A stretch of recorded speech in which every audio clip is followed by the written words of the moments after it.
Welcome back to episode 2 of Making a Co-op Survival Game. So, for the past couple of weeks, we've been deep in the trenches. That was the evil me. That was the evil me. Please never open your mouth again. That was the evil me. I think my game's frozen. We haven't just been fixing bugs, we've been completely overhauling the game to make it feel like a real, living world. Because a survival game where nothing happens unless you walk past it gets boring pretty fast. We wanted the forest to exist with or without you.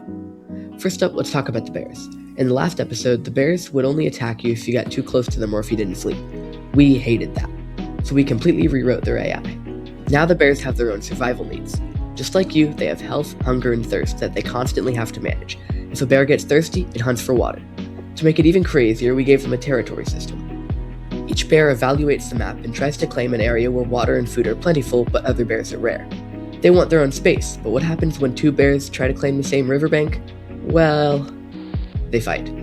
We made it so that they will fight over territory, water, food, and in some cases, will kill each other.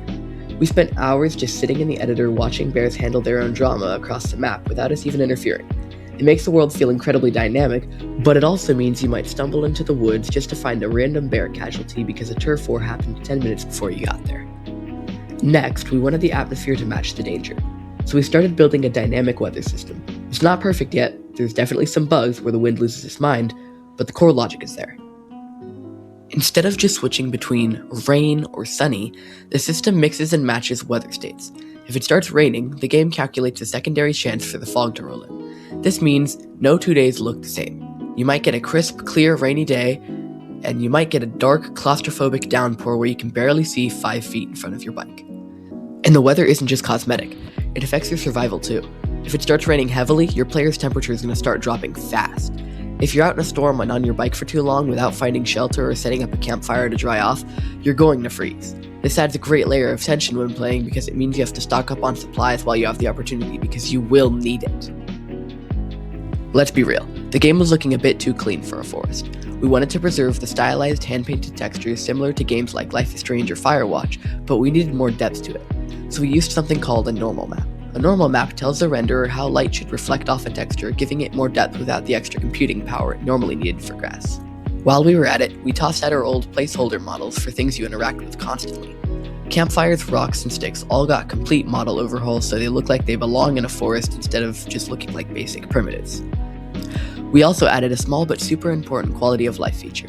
During playtests, a few people mentioned that the camera angle or height on their bike felt a bit weird depending on their preference. So we added a slider in the settings menu that lets you adjust your height and camera perspective on the bike. It sounds tiny, but in a game where you spend half your time on 2 wheels, it makes a massive difference in how the game feels to play.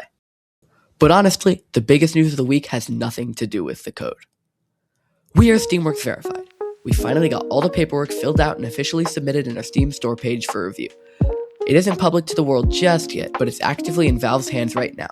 Once they give us the green light, the Coming Soon page will officially be live and you guys will be able to wishlist it. Oh, and one more massive thing before we go. When the game does actually drop, we aren't just slapping a price tag on it and running away. We're going to be releasing a completely free demo first. We want you guys to get your hands on it, break our servers, run from the bears, and tell us exactly what sucks and what's awesome. We're building this for you, so we want your feedback to make it perfect before the official launch. And speaking of the official launch, we want this game to be completely accessible for everyone, so when the full version does officially drop after the demo phase, it's only going to cost $8, and we will be offering discounts at launch. Drop a comment below and tell us, what kind of crazy stuff should we add next? And definitely subscribe so you don't miss the moment the Steam page officially drops. See you guys in episode 3.